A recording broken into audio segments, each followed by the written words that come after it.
پڑھنے کے بے شمار فضائل و برکات ہیں، اور اس قدر فضائل ہیں درود کے کہ بعض اوقات جب فضائل درود سنتے ہیں، پڑھتے ہیں تو عقلیں حیران ہو جاتی ہیں۔ ایک بڑا ہی ایمان افروز یوں سمجھیے کہ حدیث پاک کا جو مضمون ہے وہ بہت خوبصورت ہے، اور اندازہ ہوگا کہ درود پڑھنے میں کتنی دیر لگتی ہے اور اس کا ریوارڈ، اس کا انعام کتنا بڑا ہے۔ القول البدیع میں یہ حدیث پاک موجود ہے۔ مدینہ کے سلطان رحمت عالمیان سرور ذیشان صلی اللہ تعالیٰ علیہ وسلم کا فرمان برکت نشان ہے، اللہ عز و جل کا ایک فرشتہ ہے، اس کا ایک بازو مشرق میں ہے اور دوسرا بازو مغرب میں ہے۔ ذرا غور کیجئے کہ اس کی وڈتھ کتنی ہے۔ آج بڑے بڑے جو ایئر کرافٹ ہوتے ہیں اس کی ایک بازو سے لے کر دوسرے بازو کی وڈتھ پر ڈسکس ہوتی ہے۔ آج کل کی معلومات کے مطابق سب سے بڑا جو مسافر طیارہ دنیا میں آج کل ہے وہ A380 ہے، اور میں نے اس کی ایک ریسرچ پڑھی تھی کہ اس کی وڈتھ اتنی ہے ایک پر سے دوسرے پر تک کہ جتنی ایک فٹ بال اسٹیڈیم کی وڈتھ ہوتی ہے۔ اتنا بڑا وہ جہاز ہے۔ پاکستان میں اب تک وہ اتر نہیں سکا کیونکہ شاید ہمارے پاس اتنا بڑا رن وے نہیں ہے، مگر آپ سوچئے کہ اللہ کا ایک فرشتہ ایسا ہے جس کا ایک بازو مشرق میں ہے، دوسرا بازو مغرب میں ہے۔ اس فرشتے کا حجم جو ہے، اس کی وڈتھ کا عالم کیا ہوگا، آپ سنیے۔ اور آقا علیہ الصلوۃ والسلام فرماتے ہیں جو شخص محبت کے ساتھ مجھ پر درود بھیجتا ہے تو اللہ تبارک و تعالیٰ، گویا اللہ کے حکم سے، میں حدیث کا مضمون عرض کر رہا ہوں، اللہ کے حکم سے وہ فرشتہ جو ہے وہ پانی میں، نہر رحمت میں غوطہ لگاتا ہے، اور غوطہ لگا کر پانی سے باہر آ کر اپنے پروں کو جھاڑتا ہے۔ آپ نے کبھی یہ منظر دیکھا ہوگا کہ چھوٹی سی چڑیا جو ہے پانی میں اگر گر جائے اور باہر نکل کر اپنے پروں کو پھڑ پھڑائے تو کتنے قطرے گرتے ہوں گے، مگر ایک ایسا فرشتہ کہ جس کا ایک بازو مشرق میں دوسرا مغرب میں، جب وہ پانی سے نکل کر اپنے پروں کو پھڑ پھڑائے، پروں کو ہلائے، جھاڑے تو کتنے قطرے گریں گے، کاؤنٹ کرنا پاسبل نہیں۔ اب سنو ہونا کیا ہے۔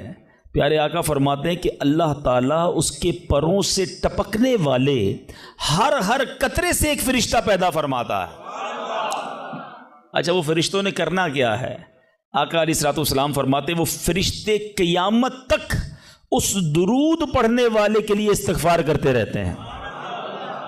یعنی درود پڑھنا اتنا سا کام ہے، ذرا مل کر پڑھیں، الصلاۃ والسلام علیک یا رسول اللہ۔ 30 سیکنڈز بھی نہیں لگتے ایک درود پڑھنے میں، مگر انعام کتنے بڑے بڑے ہیں۔ دنیا کا دستور ہے جتنا مشکل کام بندہ کرتا ہے اتنی آمدنی زیادہ ہوتی ہے۔ ایک نارمل میٹرک پاس بندہ جاب کرے اس کی سیلری تھوڑی ہوگی، گریجویٹ کرے اس کی سیلری زیادہ ہوگی، PhD کر لے سیلری اور بڑھ جائے گی۔ جتنا کوالیفائڈ، جتنی محنت کر کے، جتنا آگے بڑھ کے بندہ کام کرتا ہے اس کو اتنا دنیا میں انعام ملتا ہے۔ میرے رب کی رحمت دیکھو، کام تھوڑا کرتے ہیں اب رب زیادہ عطا فرماتا ہے۔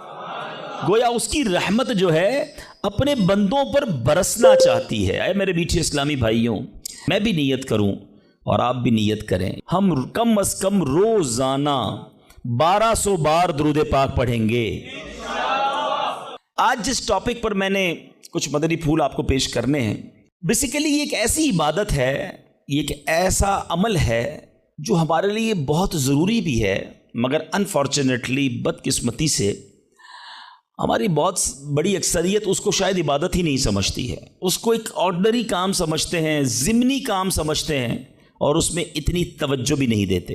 اور اگر آج آپ توجہ سے پورا بیان سنیں گے تو آپ ریئلائز کریں گے کہ میں نے جس عبادت کی طرف آپ کی توجہ دلانی ہے وہ صرف نارمل عبادت نہیں، بلکہ حدیث میں اس کو برین آف عبادہ، مخ العبادہ کہا گیا۔ وہ عبادت ایسی ہے جو عبادتوں کا بھی مغز ہے۔ اب وہ کیا ہے میں ضرور عرض کروں گا۔ پہلے بخاری شریف کا ایک واقعہ سنانا چاہتا ہوں، اور یہاں ایک تھوڑا سا مسکنسیپشن بھی کلیئر کرنا چاہتا ہوں، غلط فہمی یا وسوسہ، کہ کچھ لوگ یہ کہتے ہیں جناب کہ دعوت اسلامی کے اجتماع میں جاتے ہیں تو بعض اوقات وہاں واقعات بڑے سنائے جاتے ہیں، اور قرآن و حدیث کی بات کم ہوتی ہے اور واقعہ بڑا سنایا جاتا ہے۔ اب میں جو واقعہ سنانے جا رہا ہوں یہ میں نے نہیں سنانا، میرے آقا علیہ الصلوۃ والسلام نے صحابہ کرام کو سنایا تھا۔ تو یہ شاید غلط فہمی ہے کہ واقعات کا قرآن و حدیث سے تعلق نہیں ہے۔ پرابلم یہ کہ نہ ہم نے قرآن پڑھا ہے نہ حدیث پڑھی ہے۔ جنہوں نے قرآن پڑھا ہے ان سے پوچھیں کہ قرآن پاک میں واقعات کتنے ہیں، قرآن پاک بھرا پڑا ہے واقعات سے. سورہ بقرہ کو بقرہ کیوں کہتے ہیں بھائی؟ یہ ایک گائے کا واقعہ ہے. بقرہ کہتے ہی گائے کو ہیں, ٹھیک ہے جناب. سورہ یوسف کو احسن القصص کہا گیا, قرآن پاک کا سب سے بہترین قصہ. شاید آپ میں سے بہت سو کو نہیں معلوم ہوگا کہ قرآن مجید فرقان حمید میں 100 سے زیادہ واقعات موجود ہیں, مگر لوگ پتہ نہیں کیوں اریٹیٹ ہوتے ہیں. اس کا مطلب کیا ہوا؟ اس کے آپ پڑھے لکھے لوگ ہیں, شاید میرے پوائنٹ کو پک کر لیں گے. بخاری شریف کی بڑی بڑی کتابوں میں, حدیث کی جتنی بڑی کتابیں ہیں, نبی پاک نے پچھلی قوموں کے واقعے بیان کیے. قرآن واقعے بیان کر رہا ہے, نبی پاک واقعات بیان کر رہے ہیں. What is the reason behind this? اس کا مطلب یہ ہے کہ انسان کو اللہ نے جس طریقے سے بنایا ہے نا, ہمارا ذہن واقعے کو جلدی قبول کرتا ہے. ہم اسٹوری کے ذریعے بات جلدی سمجھتے ہیں, اور آج ماڈرن سائنس اس بات کو پک کرنے میں کامیاب ہوئی ہے. اللہ کا کلام ہمارے پاس 1450 سال سے موجود ہے. آج جائیے اسکول کالجز کے اندر, آج بڑے بڑے پروفیسر اس نتیجے پر پہنچے ہیں کہ جناب بچوں کو اگر کوئی بات سکھانی ہے تو کوئی اسٹوری کے ذریعے سکھانی ہوگی, کسی پوئم کے ذریعے سکھانی ہوگی, کوئی واقعہ بیان کرے تو بات دل میں گھر کر جائے گی. آج ماڈرن سائنس اس بات پر پہنچی ہے. میرا قرآن اور نبی کی حدیثیں ان واقعات سے بھری ہوئی ہیں. تو آج میں وہ واقعہ سنانے جا رہا ہوں جو بخاری شریف میں موجود ہے. اللہ کی حبیب علیہ الصلوۃ والسلام نے صحابہ کرام کو سنایا, اور امیزنگ کمال کا واقعہ ہے, اور یہی میرے آج کے ٹاپک کا یوں سمجھیے سینٹرل آئیڈیا ہے. آپ کو اندازہ ہو جائے گا کہ میں کیا بیان کرنا چاہتا ہوں, اور اس واقعے سے ہمیں بہت کچھ سیکھنے کو ملے گا. بخاری شریف میں ہے, حضرت عبداللہ ابن عمر رضی اللہ عنہ سے مروی ہے, کہتے ہیں میں نے پیارے آقا علیہ الصلوۃ والسلام کو فرماتے سنا. میں سمری خلاصہ اس حدیث کا عرض کروں گا کہ اگلے زمانے میں 3 شخص کہیں جا رہے تھے. رات کا وقت تھا, سونے کے لیے انہوں نے ایک غار کا انتخاب کیا, اور ایک غار میں جا کر وہ آرام کرنے لگے. اس زمانے میں موٹیل اور ہوٹل تو ہوتے نہیں تھے کہ رات ہو گئی تو چلو کسی ہوٹل میں جا کے آرام کر لیں. کوئی غار دیکھا اور وہیں سو گئے پہاڑ کے اندر. ہوا کیا کہ وہ سوئے, اور پہاڑ کی ایک چٹان جو ہے وہ اوپر سے گری, اور اس پہاڑ کا جو منہ تھا اس پر چٹان آ کر گر گئی. کلوز, دروازہ کلوز ہو گیا. اس زمانے میں موبائل فون نہیں تھا کہ اندر پھنسے ہوئے کسی کو بتاتے کہ ہم اندر پھنس گئے. وہ اندر ہو گئے, اور دروازہ جو اس غار کا منہ تھا وہ چٹان سے بند ہو گیا.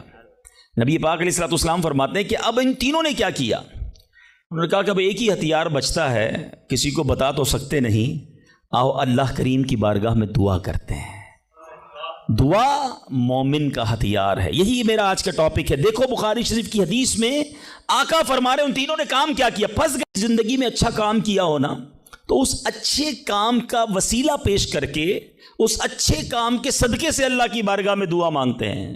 بخاری شریف کی حدیث سے یہ عقیدہ کلیئر ہو رہا ہے کہ وسیلے سے دعا مانگی جا سکتی ہے.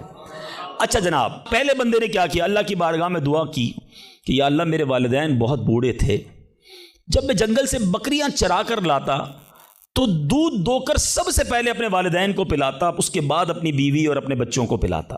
اے اللہ ایک دن ایسا ہوا کہ میں دودھ دھو کر آیا, لیٹ ہو گیا, آیا تو والدین سو گئے تھے, بچوں کو بھوک بھی لگی تھی, مگر میرے عشق نے, ادب والدین نے گوارا نہ کیا کہ ماں باپ سے پہلے بیوی بچوں کو دودھ پلاؤں. ساری رات انتظار کرتا رہا, اپنے والدین کے انتظار میں کھڑا رہا. میرے ادب نے یہ بھی نہ مجھے اجازت دی کہ والدین کو جگا دوں کہ آپ دودھ پی لیجئے, میں آ گیا ہوں. میں سرہانے کھڑا رہا, اے اللہ اگر میں نے یہ کام تیری رضا کے لیے کیا, ساری رات میں کھڑا رہا ماں باپ کے ادب میں, صبح ہو گئی, تو میرے مولا اس مصیبت سے ہمیں چھٹکارا دے دے. اے اللہ اس غار سے ہمیں نکال دے. اس بندے نے دعا ختم کی, آقا فرماتے وہ پتھر تھوڑا سا سرک گیا. وہ پتھر جو کرین سے نہ ہلے, وہ چٹان آٹومیٹکلی دعا جو ہے اثر رکھتی ہے. پتھر سرک گیا, مگر اتنی جگہ نہ بنی کہ بندے باہر نکل جائیں. اب دوسرے کی باری آئی, اس نے اللہ کی بارگاہ میں دعا کی, مولا اے رب کریم میرے چچا کی ایک بیٹی تھی, لڑکی تھی, میری کزن تھی, اور میں اس پر بڑا عاشق تھا, بڑا محبوب رکھتا تھا اس کو, لیکن وہ میرے قریب نہیں آتی تھی, مجھے اپنے پاس نہیں بیٹھنے دیتی تھی. اب ایک بار وہ لڑکی کسی وجہ سے کسی مصیبت میں گرفتار ہو گئی, قحط میں گرفتار ہوئی, کھانے پینے کو پیسے نہیں تھے. وہ میرے پاس آئی اور آ کر کہا کہ مجھے مدد کر دو, تم میرے کزن ہو, مجھے بڑی ضرورت ہے. اب چونکہ پہلے سے مجھے وہ پسند تھی, ارادہ برا تھا, تو میں نے اس لڑکی کو کہا ٹھیک ہے جو تم مانگتی ہو میں دے دوں گا, مگر تم مجھے اپنا آپ حوالے کر دو, برا کام میرے ساتھ کرو.